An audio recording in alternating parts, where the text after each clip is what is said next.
नमस्कार, मैं हूं पवन त्यागी। दिल्ली से संजय सिंह सीनियर आईपीएस, उनके नेतृत्व में एनसीबी की एसआईटी बॉम्बे जांच के लिए पहुंची हुई है और उस बॉम्बे पहुंचने के बाद में उन्होंने आर्यन खान और अरबाज मर्चेंट, उचित कुमार, इनको सम्मन किया है, पूछताछ के लिए दोबारा बुलाया है। और आपको बताएं, जो ये सीनियर आईपीएस संजय सिंह है, इनके नेतृत्व में जो एसआईटी का गठन किया गया है, ये समीर वानखेड़े जोनल हेड की रिक्वेस्ट पर किया गया था, क्योंकि इसमें इंटरनेशनल ड्रग माफियाओं के तार जुड़े हुए दिखाई दे रहे थे। अब जब समीर वानखेड़े ने जांच में ये पाया कि आर्यन खान हो या मुनमुन धमेचा हो या अरबाज मर्चेंट हो, ये जो ड्रग मंगा रहे हैं ये कहीं विदेशों से बैठे हुए ड्रग के बेचने वाले ड्रग माफियाओं से कांटेक्ट में हैं और इसके तार विदेशों से जुड़ते दिखाई दे रहे हैं, इंटरनेशनल ड्रग जो सप्लायर हैं उनसे तार जुड़ते दिखाई दे रहे हैं। तो इसकी जांच में विदेशी एजेंसियों से बात करने के लिए उच्च अधिकारी और एनआईए और एसआईटी की जरूरत है। और इसीलिए समीर वानखेड़े ने कोर्ट के जरिए यह एप्लीकेशन लगाई थी और उन्होंने कहा था कि मैं चाहता हूं कि इस मामले की जांच दिल्ली की उच्च स्तरीय टीम करे। उनकी इस रिक्वेस्ट के बाद संजय सिंह आईपीएस सीनियर जो हैं, उनके नेतृत्व में ये सब जांच चल रही है। और अब जब दोबारा से ये पूछताछ की जा रही है तो अब यहां से आगे जांच शुरू होगी। जो अभी तक समीर वानखेड़े की टीम ने जांच की है, जिसके आधार पर आर्यन खान जेल में गया, जिसके आधार पर अभी भी वो जमानत पे है, यानी अभी भी निर्दोष साबित नहीं हुआ है, लेकिन जहां तक जांच समीर वानखेड़े ने की है, अब उससे आगे की जांच ये एसआईटी करेगी। और इसमें आपको ये भी बताएं कि इस जांच के दायरे में नवाब मलिक के दामाद को भी बुलाया जाएगा, क्योंकि नवाब मलिक ने यह आरोप लगाया था कि मेरे दामाद के पास से सिंपल तंबाकू मिला था, जबकि एनसीबी ने बताया था कि उसके पास से 194 किलोग्राम गांजा बरामद हुआ था। और अब ये जांच पर वो निचली अदालत से जमानत पर छूट गया, इसको भी चैलेंज किया गया है। और इसमें नवाब मलिक के दामाद से दोबारा पूछताछ होगी कि ये जो गांजा था 200 किलोग्राम, लगभग 200 किलोग्राम, ये गांजा कहां से मंगाया, किन किन लोगों को इसकी सप्लाई होनी थी। और अभी तक जो जांच में खुलासे हुए हैं, उस जांच में अभी नवाब मलिक की बेटी और नवाब मलिक भी जुड़ते दिखाई दे रहे हैं। और इसीलिए समीर वानखेड़े ने कहा था कि इंटरनेशनल ड्रग माफिया और हाई प्रोफाइल लोग के जुड़ने के कारण इसकी जांच में दिल्ली की टीम का आना जरूरी था और इसीलिए मैंने रिक्वेस्ट की थी। तो एक बार फिर से ये जांच शुरू की गई है एसआईटी के द्वारा। और ये जो एसआईटी है, मैं इसको बता चुका हूं पहले ही कि इसमें सिम्स के सदस्य हैं, जिनकी जांच का दायरा देश विदेशों तक होता है। आतंकवादी गतिविधि करने वाले लोगों को ये कभी भी कहीं भी उस बिना पर गिरफ्तार कर सकते हैं जिनके बारे में ये पता लगे कि कहीं भी आतंकवादियों से इनके तार जुड़े हुए हैं। और समीर वानखेड़े की जांच में इसका खुलासा हो चुका है कि ये जो लोग हैं ये कहीं ना कहीं इंटरनेशनल ड्रग माफियाओं से जुड़े हुए हैं। और जब भी ड्रग का मामला आता है तो सीधा यह समझ लिया जाता है कि ड्रग के जो कारोबारी हैं, बेचने वाले हैं, ये दाऊद इब्राहिम जिस तरह का धंधा करता था, और दाऊद इब्राहिम नाम आते ही तो समझ में आता है कि पाकिस्तान में बैठे हुए आतंकवादी। ये सब एक पूरा गठजोड़ है। और इस गठजोड़ के खात्मे के लिए ही 2019 में केंद्र सरकार ने सिम्स नाम का संगठन बनाया, जिसमें सीनियर आईपीएस और समीर वानखेड़े जैसे आईआरएस या इसमें सेना के रिटायर या वर्तमान अधिकारियों को भी शामिल किया गया, जिनको ऑल इंडिया में कहीं भी किसी भी समय जांच करने का एक पावर, जांच करने की पावर उनको दी गई है। और ये जो पावर दी गई है, इसके साथ कानूनी अधिकार भी उनको दिए गए हैं। और इसके लिए बाकायदा मोदी सरकार ने कानून में भी संशोधन किया। और उस संशोधन के कारण जो एनडीपीएस की धाराएं हैं, आप देख रहे हैं, जिन पर लोग बाग कुछ ये भी कह रहे थे कि पीने वालों को तो छोड़ दो, पीने की धारा इतनी क्यों लगाई गई है, लेकिन अब ये दिख रहा है कि इसका असर कितना बड़ा है।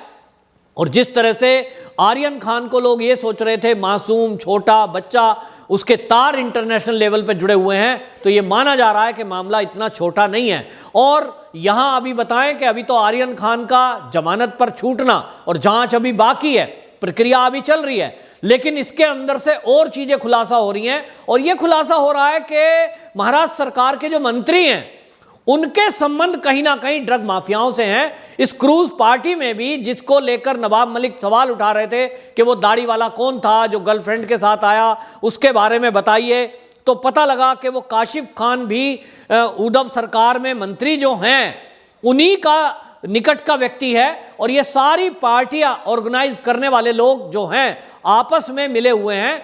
इसको लेकर गवाहों पर सवाल उठाए जा रहे थे, जो केपी गोसावी पर सवाल उठा रहा था नवाब मलिक और बाकी लोग, इसको भी एनसीबी ने क्लियर किया है। और एनसीबी के अधिकारियों ने कहा है कि सैम डिसूजा जो पैसे लेने देने की बात कर रहा है, जिसके ऊपर यह आरोप लगे कि उसने शाहरुख खान से कुछ डील की है आर्यन खान के मामले में गवाह को बदलने के लिए, तो एनसीबी के अधिकारियों ने क्लियर किया कि ये जो सैम डिसूजा है इससे हमारा कोई लेना देना नहीं है, ये हमारा मुखबिर नहीं है, ये ओनली गवाह बनाया गया। और गवाह कई बार मौके पर जो लोग ऐसे होते हैं जिनका इन्वॉल्वमेंट नहीं है लेकिन वो मौके पर हैं, देख रहे हैं किसी घटना को, उनको हम गवाह बना लेते हैं। तो ये केवल गवाह हैं। और गवाह के तौर पर केपी गोस्वामी जो है ये एक प्राइवेट डिटेक्टिव है, इस तौर पर इसको गवाह में शामिल किया गया। इनमें से यदि किसी ने पैसे की कोई डील की, लेन देन की कोई बात की, उससे एनसीबी का कोई लेना देना नहीं है, ना समीर वानखेड़े से कोई लेना देना है, ना बाकी किसी अधिकारी से कोई लेना देना है।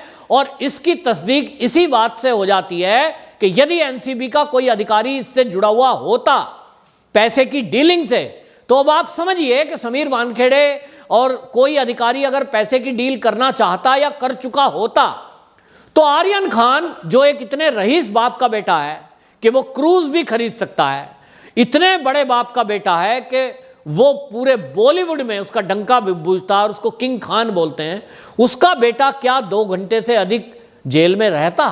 निश्चित रूप से इसका जवाब है नहीं। शाहरुख खान जो 25 करोड़ दे सकता है वो 100 करोड़ भी दे सकता अपने बेटे को छुड़ाने के लिए। लेकिन यदि किसी ने डील की तो ये गवाह या कोई प्राइवेट लोग ये अपने अंदर की खिचड़ी पका रहे थे, जिसका खुलासा ये हो रहा है कि इसमें उद्धव ठाकरे सरकार में बैठे हुए मंत्री और उनके नेता आपस में मिले हुए हैं। यानी वसूली जो चल रही है वो सरकार में बैठे हुए मंत्रियों के जरिए चल रही है, वो काम कराते हैं पुलिस के जरिए।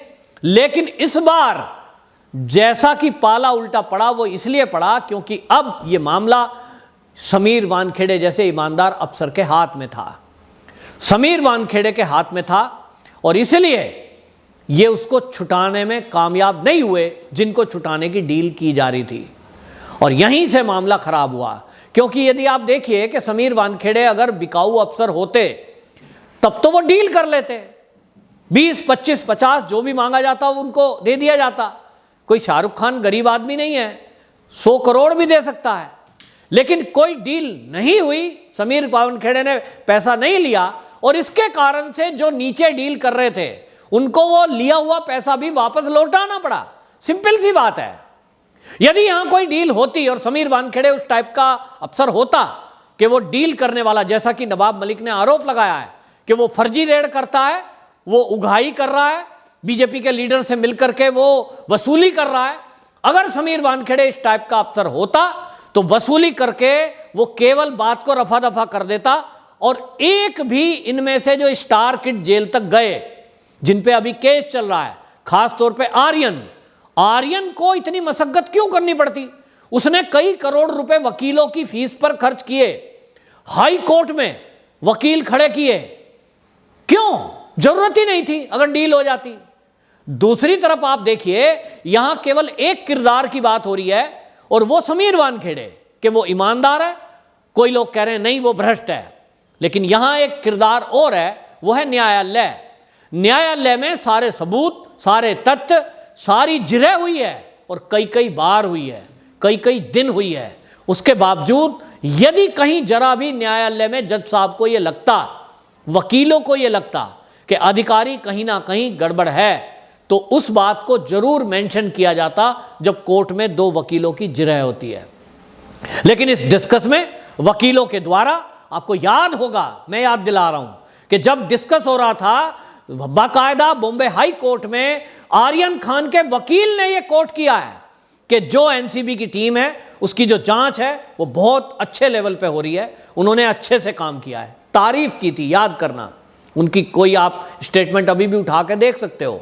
यानी आर्यन खान के वकील मान रहे थे कि एनसीबी के अधिकारी समीर वानखेड़े ईमानदारी से काम कर रहे हैं, अच्छा काम कर रहे हैं। यह बात अलग है कि उनके मुवक्किल को वो छुड़ा नहीं पा रहे हैं। और इसलिए जो वहां कोर्ट के अंदर जिरह हुई है, मीडिया में जो वकीलों ने बोला है, एक ने भी ये शब्द नहीं बोला कि कहीं गड़बड़ी समीर वानखेड़े की तरफ से या एनसीबी की तरफ से हुई है, रेड फर्जी हुई है, ये नहीं कहा। क्योंकि एविडेंस इसमें इलेक्ट्रॉनिक भी है। व्यक्ति ने क्या कहा, केपी गोस्वामी ने क्या कहा, उसने क्या साइन किए, सेम डिसूजा ने क्या कहा, यह अलग मैटर है। इसकी जांच जो महाराष्ट्र की पुलिस है उसने भी एक एसआईटी का गठन किया है, वो जांच कर रही है। इसके पैरेलल में अब ये जांच गवाहों की और आपको बताएं शाहरुख खान की भी जांच होगी, एनसीबी की एसआईटी करेगी। निश्चित रूप से इस जांच के दायरे में शाहरुख खान भी आएंगे, क्योंकि उनके मैनेजर पर आरोप है कि उसने पैसे देकर गवाहों को बदलने का काम करने की कोशिश की, जो नाकाम रही है, क्योंकि गवाहों की इस केस में जरूरत ही नहीं पड़ी। सारा कोर्ट का काम जितना भी चला है और आर्यन खान को जो जेल हुई है वो सब की सब इलेक्ट्रॉनिक एविडेंस के आधार पे हुई, जो एक पुख्ता एविडेंस माना जाता है और जिसमें किसी आदमी की जरूरत नहीं है, वो केवल सैटेलाइट से रिकवर की जाती हैं चीजें। और वो समीर वानखेड़े ने, एनसीबी की टीम ने बखूबी की। समीर वानखेड़े चाहते तो वो रिकवर ना होता, और मोबाइल से कोई चैट 3 साल पुरानी मिलती नहीं है। आर्यन खान पहले ही दिन कोर्ट से बाइज्जत बरी छूट जाते, जो कि हुआ नहीं है। समीर वानखेड़े पर लगाए गए आरोप, इसी से पता लगता है कि वो किस तरह से नवाब मलिक की बौखलाहट है, क्योंकि उनका दामाद भी अब दायरे में आने वाला है। बहरहाल इतना तय है कि जो दिल्ली से एसआईटी गई हुई है एनसीबी की, उसने अब जब जांच शुरू की है तो विदेशों में बैठे हुए ड्रग के माफिया अब जल्द ही गिरफ्त में होंगे, और वो जब राज उगलेंगे तो पता चलेगा कि किस किस को हिस्सा देते थे। सरकार में बैठे हुए जो मंत्री हैं, गृह मंत्री थे महाराष्ट्र सरकार के, वो डील कर रहे थे किन किन को कितना कितना कमीशन दिया। ये जब खुलासा होगा तो निश्चित रूप से उसके बाद महाराष्ट्र की राजनीति में एक बड़ा भूचाल आने वाला है। और निश्चित रूप से जो अभी मौन धारण किए हुए हैं उद्धव ठाकरे जी, उनका भी मौन टूटेगा, क्योंकि सरकार उस समय रहनी मुश्किल है। वंदे मातरम।